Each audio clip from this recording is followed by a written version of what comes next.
Simple and tasty గోరుచిక్కుడుకాయ కొబ్బరి కారం curry తయారు చేసే విధానం. ఫస్ట్ ప్యాన్ పెట్టి ఆయిల్ పోసి హీట్ అయిన తర్వాత ఆవాలు, పచ్చిపప్పు, కరివేపాకు వేసి వేగనివ్వాలి. ఒక 2 మినిట్స్ వేగిన తర్వాత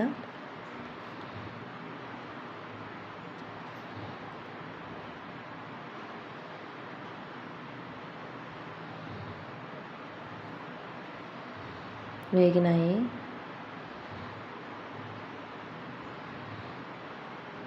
ముందుగా మనం ఉడికించుకొని పెట్టుకున్న గోరుచిక్కుడుకాయలో లైట్గా సాల్ట్ వేసి ఉడికించి పెట్టుకున్న గోరుచిక్కుడుకాయలను వేయాలి.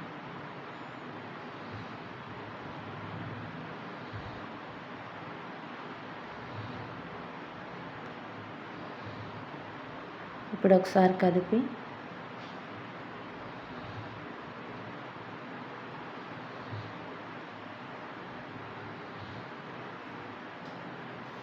మనకి ఎంత కావాలో అంత సాల్ట్ చూసి వేసుకోవాలి.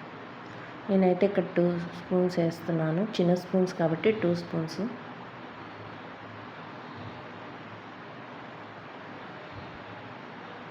ఒకసారి బాగా కదిపి మూత పెట్టకూడదండి, మూత పెడితే మెత్తపడిపోతాయి. ఆల్రెడీ మనం ఉడికించి పెట్టుకునే కాబట్టి మూత పెట్టకుండానే అలా ఫ్రై చేసుకొని ఒక 5 మినిట్స్ అలా వదిలేసి ఇప్పుడు ఇందులోకి మిక్సీ పట్టాలి. కారం, వెల్లుల్లి, జీలకర్ర, సాల్ట్ వేయట్లేదు అందులో ఉన్నాయి కాబట్టి కొబ్బరి కలిపి మిక్సీ పట్టి పెట్టుకోవాలి. ఇప్పుడు వేగిన తర్వాత గోరుచిక్కుడుకాయలు పూర్తిగా వేగినాయి. ఇప్పుడు వేగిన దాంట్లో ఇప్పుడు మనం తయారు చేసి పెట్టుకున్న కారం వేయాలి, కొబ్బరి కారం.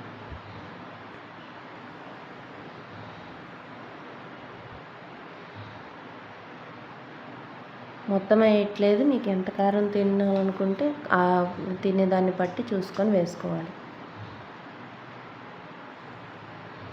మేము తినే కారానికి ఈ కారం సరిపోతుంది కాబట్టి సరిపడినంత వేసాను. ఒకసారి బాగా కలుపుకొని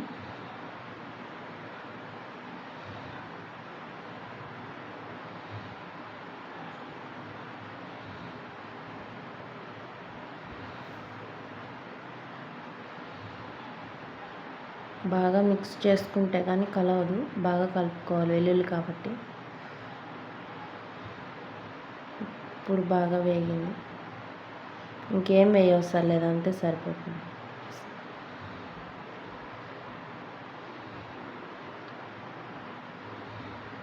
తక్కువ టైంలో గోరుచిక్కుడుకాయ, కొబ్బరి కారం, వెల్లుల్లిపాయలు వేసుకొని చేసుకుంటే టేస్టీ ఉంటుంది, సింపుల్గా అయిపోతుంది.